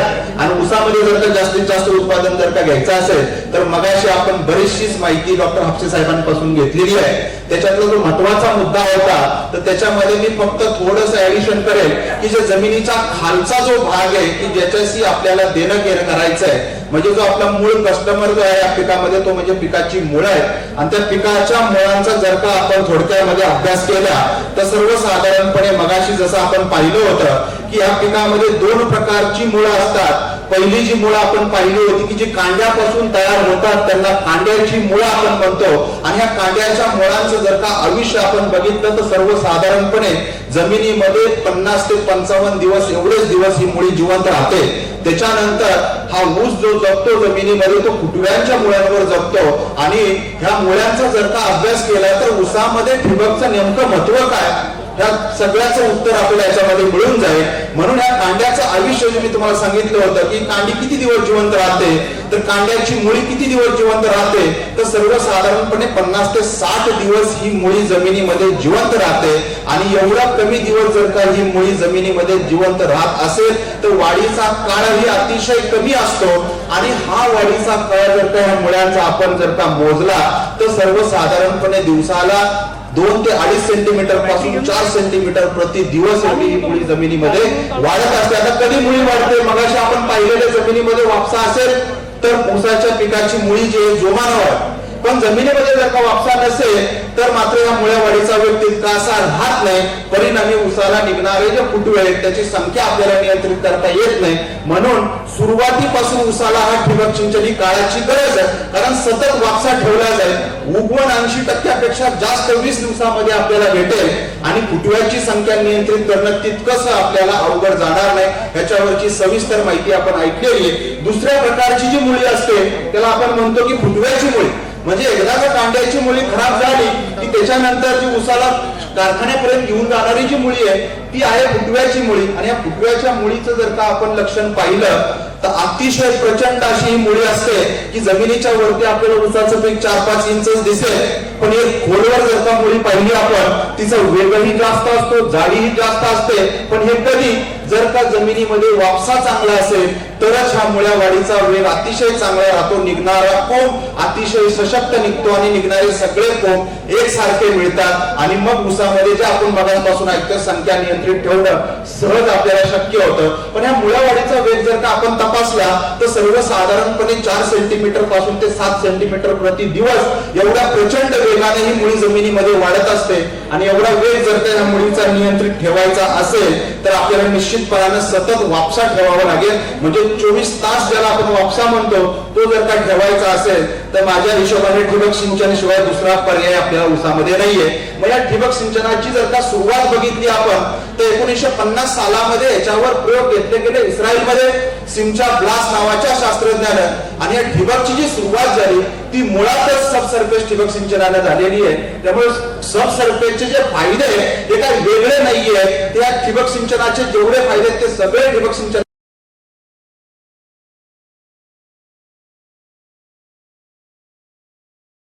सबसर्फेस मध्ये मिळतात. पण याची जी सुरुवात झालेली आहे ठिबकची ते आपण जाणून घेतलं पाहिजे की सबसर्फेस मधूनच झालेली आहे. त्याचं झालं असं की ज्या ठिकाणी पाटानं म्हणजे पाईपानं पाणी चालू होतं शेतामध्ये, पाईपाला मामूली लिकेज होता, तिथल्या रोपांची वाढ आणि जिथं पाटानं पाणी दिलं होतं तिथल्या रोपांची वाढ ह्याच्यामध्ये त्यांना फरक जाणवला की जिथं मामूली लिकेज होता पाईपाला तिथल्या रोपांची वाढ अतिशय चांगल्या पद्धतीने होताना दिसते. परंतु जिथं आपण सरफेस इरिगेशननं किंवा जमिनीच्या वरनं पाणी देऊन ज्या रोपांना पाणी देतो त्यांची वाढ मात्र तितकी चांगली दिसली नाही. आणि मग त्यांची जिज्ञासा जागी झाली की रोपांना जर का कमी प्रमाणामध्ये किंवा योग्य प्रमाणामध्ये जर का पाणी दिलं तर त्याची वाढ अतिशय चांगली होते. म्हणजे ह्या ठिबक सिंचनाची सुरुवात जी झाली ती सबसर्फेस मधून झालेली आहे. पण याची थेरी काय अवघड आहे का? पण आज सबसर्फेस ठिबक सिंचन म्हणजे नेमकं काय की ही जी ड्रिपलाईन असते जमिनीच्या वर जी आपण वापरतो तीच नळी जमिनीच्या खाली वापरली की त्याला आपण काय म्हणतो सबसर्फेस ड्रिप इरिगेशन. याची थेरी अतिशय सोपी आहे की जमिनीच्या खाली नळी असते, खालून पाणी दिलं जातं, जमिनीच्या वर तितकंसं पाणी राहत नाही. त्यामुळे इव्हॅपरेशनचा रेट म्हणजे बाष्पीभवनाचा वेग हा कमी राहतो आणि पाण्याची बचत अजून चांगल्या पद्धतीने आपण करू शकतो. पण आता याचं प्रचार आणि प्रसार करणं का गरजेचं आहे? त्यामध्ये काही गोष्टी आहेत की ऊसामध्ये ठिबक सिंचनाला भरपूर अडचणी आहेत.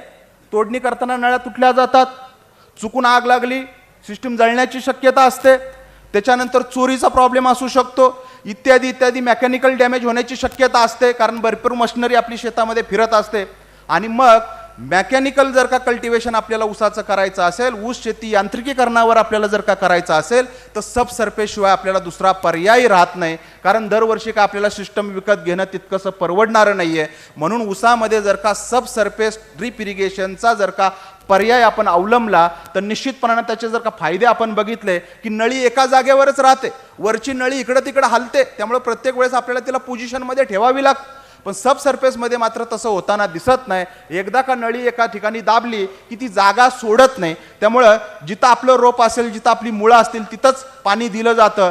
कुठलाही उन्हाचा, हवेचा, वादळाचा परिणाम त्याच्यावर होत नाही, मेकॅनिकल डॅमेज काय होत नाही. त्यामुळे ह्या सिस्टीमचा प्रचार आणि प्रसार करणं ही काळाची गरज आहे आणि भविष्यामध्ये ते आपल्याला करावंच लागेल. आणि याच्यासाठी जे आपण पीक निवडले ऊसाचं की सबसर्फेसच का करायचं की याच्यामध्ये आपल्याला माहिती आहे की ऊस तोडणीला आता मजूर मिळेनासे झालेले आहेत आणि शेतामध्ये काम करायला मजूरही मिळत नाही. आणि सगळी शेती जर का आपल्याला यांत्रिकीकरणावर ऊस तोडणी यांत्रिकीकरणावर करायची आहे, आंतरमशागत यांत्रिकीकरणानं करायची आहे तर अशा पद्धतीमध्ये आपल्या सिस्टीमला कुठलंही नुकसान न करता ऊसाला अतिशय चांगल्या पद्धतीनं आपण याच्यामध्ये पाणी देऊ शकतो. आणि ह्या नळीची जर का आपण पोझिशन बघितली आणि याच्यामध्ये जर का मुळ्या वाढीचं रूट वॉल्यूम जे आपण मगासपासून ऐकतोय त्याचं जर प्रमाण जर का बघितलं तर इथं अतिशय चांगल्या पद्धतीची मूळ संस्था तयार होते, जमीन भुसभुशीत राहते की जे आपल्याला काम करायचं आहे की ऊसाची वाढ चांगली झाली पाहिजे, फुटवे चांगले आले पाहिजेत, त्यासाठी जमीन भुसभुशीत झाली पाहिजे. तर ते सगळे उद्देश आपले काय होतात ह्या पद्धतीमध्ये शक्य होतात. म्हणून ऊसामध्ये ठिबक म्हणजे सबसर्फेस ठिबकचा वापर करणं ही काळाची गरज. आता याचं जर कंपॅरिझन जर का आपण केलं सरफेस वर्सेस सबसर्फेस तर सबसर्फेसमध्ये आपल्याला फायद्यांची संख्या जास्त दिसते, म्हणजे फायदे जास्त आहेत. ह्याच्यामध्ये सरफेस इरिगेशनमध्ये काय पाणी आपण पाहू शकतो, त्यामुळे बाष्पीभवनाचा वेग त्याचा जास्त असू शकतो. त्याच्यानंतर फ्लेक्झिबल आहे, म्हणजे आपल्याला जर का बदलायचं म्हणलं तर आपण निश्चितपणाने सिस्टीम बदलू शकतो. त्याच्यानंतर क्रॉप रोटेशन आपण याच्यामध्ये करू शकतो. त्याच्यानंतर म्हणजे ह्युमिडिटी इन कॅनॉपी म्हणजे झाडाचं जे मायक्रो क्लायमेट असतं त्याच्यामध्ये आर्द्रता वाढू शकते. आणि दुसऱ्या बाजूला जर का आपण पाहिलं सबसर्फेसचं तर आपण जमिनीचा वरचा सरफेस जो आहे तो आपण ड्राय ठेवू शकतो, त्यामुळे तणांचा प्रादुर्भाव अतिशय कमी राहू शकतो आणि पाण्याची बचत आपण जास्तीत जास्त प्रमाणावर घेऊ शकतो. त्याच्यानंतर याचं लाईफ जे आहे ते जास्त आहे. ह्याला कुठल्याही प्रकारचं ऊन वारा पाऊस लागत नसल्यामुळे जमिनीत असल्यामुळे याचं लाईफ सुद्धा काय की जमिनीच्या वरच्या ठिबकपेक्षा ह्याचं लाईफ जास्त आहे. त्याच्यानंतर मेकॅनिकल हार्वेस्टिंग करणं आपल्याला सहज शक्य आहे. याच्यामध्ये कुठल्याही प्रकारचा नळीला डॅमेज न करता ऊस तोडणी आपण निश्चितपणानं चांगल्या पद्धतीनं करू शकतो. तणांचा प्रादुर्भाव कमी, मजूरही आपल्याला कमी लागतात आणि लॉंगर क्रॉप प्रोडक्टिव्हिटी म्हणजे जास्तीत जास्त कालावधीपर्यंत आपण पिकाचं उत्पादन घेणं आपल्याला ह्या पद्धतीमध्ये निश्चितपणानं शक्य आहे. आणि ह्या पद्धतीमध्ये अजून एक फायदा आहे की जे वरच्या ठिबकनं आपण जर का पाणी दिलं तर सिवेज वॉटर वगैरे आपण वापरू शकत नाही, ज्याचा वास येईल किंवा त्वचेला आपल्याला लागलं तर त्याचं इरिटेशन होण्याची शक्यता असते. अशा पद्धतीचं पाणी जर का शेतीयोग्य असेल तर ते पाणीसुद्धा आपण सबसर्फेस ड्रिप इरिगेशननं निश्चितपणानं, समजा एखाद्याचं शेत जर गटराच्या पाण्यावर जर का चालत असेल तर अशा पद्धतीमध्ये त्याचं चांगलं फिल्ट्रेशन युनिट बसवून ते पाणी आपण ह्या सिस्टीमद्वारे आपल्या पिकाला निश्चितपणानं देऊ शकतो. पण याच्यामध्ये काही गोष्टी अशा आहेत की त्याच्याकडे विशेष प्रामुख्यानं आपल्याला लक्ष द्यायला पाहिजे. त्याच्यामधली सगळ्यात महत्त्वाची ऊसाच्या बाबतीत असणारी जी गोष्ट आहे ती म्हणजे रूट इंट्रोजनचा प्रॉब्लेम. म्हणजे याच्यामध्ये मुळं जाण्याची शक्यता असते आणि ही मुळं जर का आपल्याला ह्या सिस्टीममध्ये जर का जायची नसतील तर याचा वेळोवेळी आपल्याला काय करावं लागेल, मेंटेनन्स ठेवावा लागेल. आणि जर का वेळोवेळी मेंटेनन्स आपण ठेवला तर निश्चितपणाने ह्या सगळ्या गोष्टी आपण मात करू शकतो आणि यशस्वी सबसर्फेस ड्रिप इरिगेशन आपण करू शकतो. पण आता हे सबसर्फेस जमिनीमध्ये काम कसं करतं ते जर का आपण थोडक्यात समजून घेतलं ना की याचे फायदे सगळे आपल्या लक्षात निश्चितपणाने येतील. की जमिनीमध्ये पाण्याची जी हालचाल होते ती कशी होते ह्याचं थोडंसं तंत्र आपल्या लक्षात आलं तर जमिनीमध्ये पाण्याची हालचाल दोन प्रकारच्या बलांमुळे होते. पहिल्या प्रकारचं जे बल असतं त्याला काय म्हणतो आपण, केशाकर्षणाचं बल. आणि दुसऱ्या प्रकारचं जे बल असतं त्याला काय म्हणतो आपण, गुरुत्वाकर्षणाचं बल. म्हणजे ज्यावेळेस जमीन कोरडी असते त्यावेळेस जेव्हा आपण पाण्याचा थेंब जमिनीवर टाकला की तो सगळ्या दिशांनी सारखा पसरवला जातो. म्हणजे सगळीकडे पाणी सारखं पसरवलं जातं कुठपर्यंत, त्या जमिनीची क्षमता आहे तोपर्यंत. एक वेळ अशी येते की जमीन पूर्ण ओली होते आणि मग केशाकर्षणाचं बल कमकुवत होतं आणि मग गुरुत्वाकर्षणाचं बल सशक्त होतं आणि मग पाणी खालच्या बाजूनं जायला लागतं. हेच नेमकं तत्व जर का आपल्याला समजलं तर आपल्या लक्षात येईल की सरफेस ठिबक ज्यावेळेस आपण वापरतो त्याचा जो ओलिताचा पट्टा आहे आणि सबसर्फेस जे ठिबक आहे त्याचा ओलिताचा पट्टा, ह्या दोन्हीची जर का आपण कंपॅरिझन जर का केलं तर ह्याच्यामध्ये आपल्याला वापसा चांगल्या पद्धतीचा भेटतो, रूट व्हॉल्यूम आपल्याला चांगल्या पद्धतीचं भेटतं. जिथं वापसा पाहिजे तिथं वापसा भेटतो आणि एक्झॅक्ट जिथं आपल्याला पाणी द्यायचं आहे, जिथं आपल्याला खत द्यायचं आहे त्याच्यामुळे पाण्याची कार्यक्षमता जास्त भेटते, खताचीही कार्यक्षमता जास्त भेटते. आणि मग जमीन जी खराब होते चुकीच्या पाणी आणि खत व्यवस्थापनामुळे ऊसामध्ये, त्याच्यापासून आपण ह्या जमिनीला सुद्धा वाचवू शकतो. म्हणजे जमिनीचा पोतही सुधारेल, खताची बचत होईल, पाण्याची बचत होईल आणि या सगळ्याची बचत झाली की ऑटोमॅटिक ऊसाचं उत्पादन वाढल्याशिवाय राहणार नाही. भरपूर फायदे याच्यामध्ये आहेत. पण आता याच्यामध्ये जे करायचं आहे हे सगळ्या शेतकऱ्यांना रिकमेंड करणं शक्य आहे का, तर निश्चितपणाने नाही. मग कुठल्या शेतकऱ्याला आपण सबसर्फेसचा सल्ला देऊ शकतो की ज्याचं क्षेत्र मोठं आहे, रोड टच आहे, मोठ्या मोठ्या मशिनरी आपण शेतामध्ये नेऊ शकतो. कारण ही नळी आपल्याला मशीननं दाबायची, ऊस मशीननं तोडायचा आहे, आंतर मशागतही आपल्याला मोठ्या प्रमाणावर मशीननंच करायची. अशा पद्धतीचे मोठे प्लॉट असतील 1 एकरपेक्षा जास्त, ज्याच्यामध्ये दगडांचं प्रमाण अतिशय कमी असेल, म्हणजे जिथं दगडं असतील तिथं कदाचित आपण याचं रिकमेंडेशन करणार नाही. कारण 2 दगडांच्या मध्ये जर का चुकून नळी आली आणि त्याच्यावरनं जर का ऊस तोडताना मोठा ट्रेलर जर का आपण चालवला तर नळी रप्चर होण्याची शक्यता असते, फाटण्याची शक्यता असते. त्यामुळे शेतामध्ये दगडांचं प्रमाण नसावं. अशा पद्धतीच्या सगळ्या शेतकऱ्यांसाठी आपण या सबसर्फेसचा पर्याय निश्चितपणाने ठेवू शकतो. पण ह्याच्यामध्ये अतिशय लक्ष देण्यासारखी गोष्ट आहे की जमीन तयार करण्याकडे विशेष लक्ष द्यावं लागेल.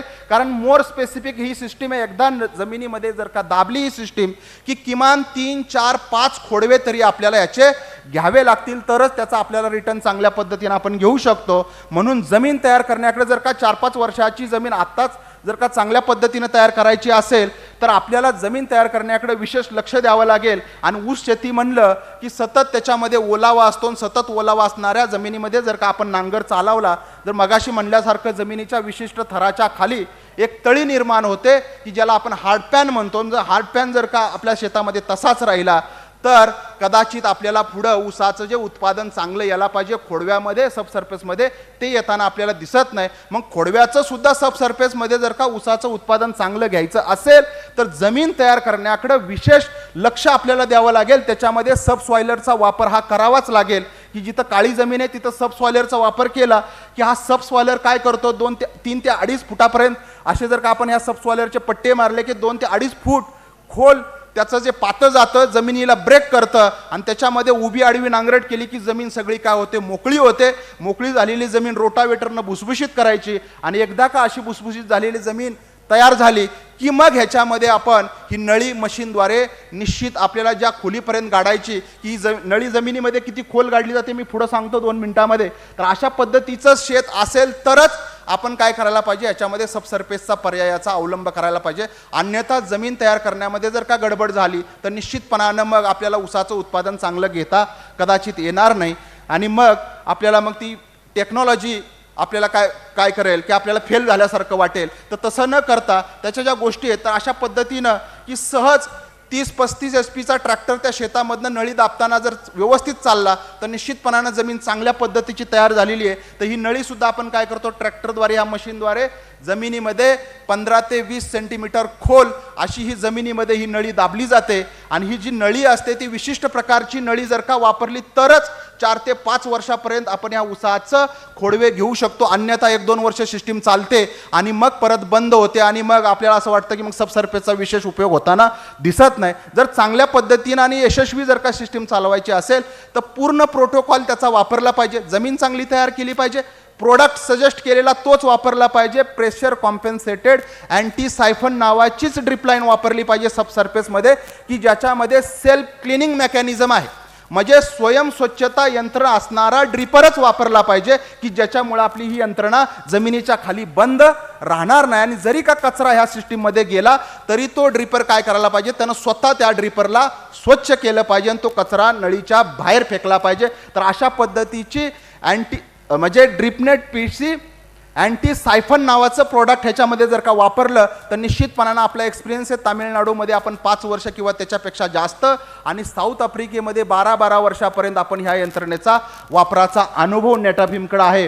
तर याच्यामध्ये जे अंतर आहे 2 वळीतलं अंतर जे आहे हे किमान म्हणजे स्टँडर्ड प्रोटोकॉलनुसार 1.8 मीटर म्हणजे 6 फूट असलं पाहिजे आणि ह्याच्यामध्ये जी ऊसाची लागवड त्याचा डिस्चार्ज जो निवडला पाहिजे तो कमी अंतरावर कमी डिस्चार्जचीच यंत्रणा आपल्याला ऊसामध्ये निवडता आली पाहिजे.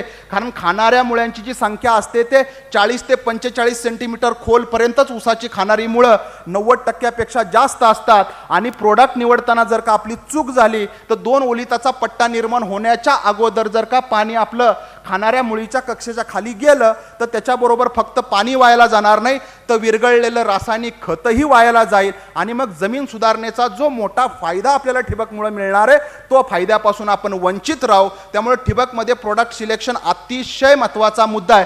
तर कमी अंतरावर कमी डिस्चार्जचं ड्रिपर आपल्याला निवडता आलं पाहिजे जेणेकरून ओलिताची खोली नियंत्रित होईल. खत पाणी ही मशीन आहे. ह्या मशीनद्वारे आपण नळी जमिनीमध्ये दाबली जाते. अतिशय सिंपल मेकॅनिझम आहे. त्याच्यामध्ये वेगळं असं कठीण असं काही नाही आहे. बंडलवरती लावला जातो. त्याची एक नळी त्या बंडलापासून आपण एक पाईप जोडलेली त्याला यू आकार मागं दिलेला आहे. त्याच्या पुढे एक फाळ लावलेला आहे आणि मागच्या ह्याच्यामधून मातीमध्ये एकदा का नळी दाबली गेली की फाळ पुढं चालला जातो आणि तेवढ्या विशिष्ट खोलीवर ही नळी दाबली जाते जसं इथं दाखवलेलं आहे. तर अशा पद्धतीनं नळी शेतामध्ये दाबल्या जाते आणि याच्यामध्ये जी ऊसाची लागवड करायची की याच्यामध्ये ड्रिपलाईन आपली 15 ते 20 सेंटीमीटर खोल आहे. पण ऊसाची जी लागवड आहे ही सर्वसाधारणपणे जमिनीच्या पृष्ठभागापासून 10 सेंटीमीटर खोल आणि ड्रिपलाईनच्या पासून 5 सेंटीमीटर वर इतक्या खोलीवर मात्र हे ऊसाचं टिपरं आपलं लागलं पाहिजे. अन्यथा काय होईल टिपरं जर वर लागलं तर पाणी कसं मूव होतं मी मगाशी सांगितलं केश आकर्षणाच्या बलामुळं. वरती जमीन पोकळ असते त्यामुळे मातीचे कण एकमेकाला तितकेसे घट्ट नसतात. त्यामुळे एका कणापासून दुसऱ्या कणाला जे पाणी जायला पाहिजे ते वरची मुवमेंट आपल्याला कमी भेटते. कांड्यापाशी डेफिसिट तयार होतं. पाणी मात्र आपण 48 तास चालवलेलं असतं पण जिथं कांड आहे तिथं पाणी राहत नाही आणि जिथं पाणी आहे तिथं कांड राहत नसल्यामुळं उगवणीमध्ये त्याच्यामध्ये भरपूर अडचणी येण्याची शक्यता असते. परंतु जर का कांड हे जमिनीपासून 10 सेंटीमीटर खोल ड्रिपलाईनपासून 5 सेंटीमीटर वर जर का लावलं तर निश्चितपणानं याच्यामध्ये आपण अशा पद्धत झालं 5 मिनिटं अशा पद्धतीनं ड्रिप लाईन आपली 5 सेंटीमीटर खाली राहील, कांड ड्रिप लाईन पासून 5 सेंटीमीटर, याच्यावर 10 सेंटीमीटरची माती राहील आणि मग अशा पद्धतीनं लागवड केली आणि त्याला अशा पद्धतीने मेकॅनाइज पण आपण लागवड करू शकतो, पण तितकी मशिनरी आपल्याकडे उपलब्ध नाहीये. आणि असं एकदा का ओलं केलं की उगवणीमध्ये कुठलीही याच्यामध्ये मर राहत नाही, एक समान उगवण होते जसं आपल्याला इथं दिसतंय. आणि मग पुढं जाऊन ऊस अशा पद्धतीनं पुढच्या स्टेजमधला ऊस 45 दिवसाचा ऊस, एक ओळ पद्धतीमध्ये 150 दिवसाचा ऊस, आणि मग अशा पद्धतीनं ऊस आपण या सबसर्फेसमध्ये जसा वरती घेतो तसाच यशस्वीरित्या ह्याच्यामध्ये सुद्धा घेऊ शकतो. पण सगळ्यात महत्त्वाचे जे फायदे आहेत सबसर्फेसमध्ये की आपल्याला मेकॅनायझेशन पॉसिबल आहे. कुठल्याही ट्रॅक्टरनं आपण याच्यामध्ये आंतरमशागत, खोडवा फोडणे, हार्वेस्टिंग आणि भरणी तर अतिशय चांगल्या पद्धतीनं आपण याच्यामध्ये करू शकतो. छोटा ट्रॅक्टर जो 4 चाकाचा असतो त्याच्यामध्ये आपण भरणी सुद्धा इतक्या चांगल्या पद्धतीनं भरणी होते की मगाशी आपण म्हणलं की भरणी जर का चांगली नाही झाली की ऊस पडतो, पण ह्या पद्धतीमध्ये जर का बघितलं तुम्ही तर मातीही चांगल्या पद्धतीनं लागते, ऊसही लोळत नाही आणि सगळे फायदे जे सबसर्फेसचे आपल्याला मिळवायचे ते सगळे फायदे आपल्याला मिळतात. आणि याचं जर कंपॅरिझन आपण केलं पाट पाण्याशी, ठिबकशी आणि सबसर्फेसशी, तर सगळ्यात जास्त पाण्याची बचत ही सबसर्फेस ड्रिप इरिगेशनमध्ये आपल्याला मिळते. आणि याच्यामध्ये काही दक्षता घ्याव्या लागतात. त्याच्यामध्ये ॲसिड ट्रीटमेंट आहे, त्याच्यानंतर मुळं ह्या ड्रिपरमध्ये जाऊ नये म्हणून एका केमिकलची ट्रीटमेंट करावी लागते, त्याला ट्रेफ्लॉन म्हणतो, किंवा पेंडामिथिलिनची सुद्धा ट्रीटमेंट आपण याच्यामध्ये करू शकतो. आणि मग अशा पद्धतीचा ऊस आपण सबसर्फेसवर सुद्धा यशस्वी करू शकतो. सांगण्यासारख्या भरपूर गोष्टी आहेत, पण वेळेचं बंधन असल्यामुळं सगळ्या गोष्टी मला पूर्णपणे एक्सप्लेन करता आल्या नाहीत. पण एकच सांगतो, नेटाफिम अशी कंपनी आहे जगामध्ये 120 देशांमध्ये याचं काम चालतं आणि नेटाफिमकडं सबसर्फेसचा सगळ्या पिकांचा अनुभव आहे.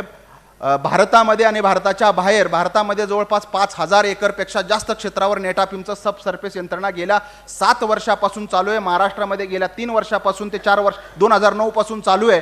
आणि आपण जर का पाहिलं तर हा अशा पद्धतीचा ऊस 128 टनापर्यंत सुद्धा काही शेतकऱ्यांनी घेतलेला आहे. त्याच्यानंतर असं काही नाही की फक्त पश्चिम महाराष्ट्रातच चांगलं पीक घेतलं जातं, पण इतरही भागामध्ये मी तुम्हाला दाखवते. पश्चिम महाराष्ट्रातलं सांगलीचं उत्पन्न आहे 80 टनाच्या वर, त्यांनी सबसर्फेसवर उत्पन्न घेतलेलं आहे. संग्राम जाधव नावाचे जे शेतकरी आहेत सबसर्फेसवर त्यांचं उत्पादन आहे. धनाजी निकम म्हणून त्यांच्याकडे सुद्धा हे कराडचे शेतकरी आहेत.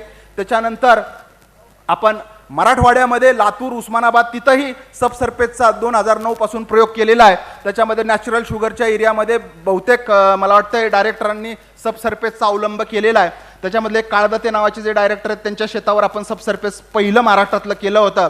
त्याच्यानंतर पुढं म्हणजे आपण खानदेशमध्ये केलेलं आहे, आपण मराठवाड्यामध्ये केलेलं आहे, आपण पश्चिम महाराष्ट्रामध्ये केलेलं आहे, आपण विदर्भामध्ये सुद्धा ह्या सबसर्फेसचा प्रयोग केलेला आहे.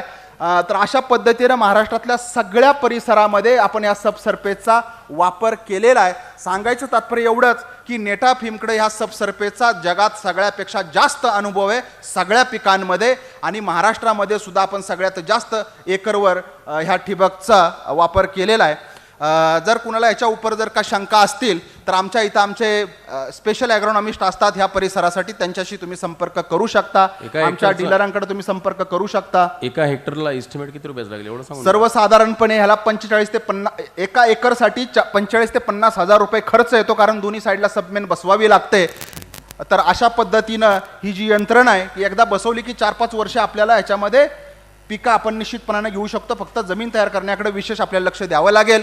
आयोजकांनी मला जी बोलण्याची इथं संधी दिली त्याबद्दल मी आयोजकांचे धन्यवाद मानतो. आणि तुम्ही एवढे लोक एवढा वेळ मला वाटते 12 वाजल्यापासून बसलात, तर तुमचे शतशः धन्यवाद मानतो आणि इथंच थांबतो. जय हिंद, जय महाराष्ट्र.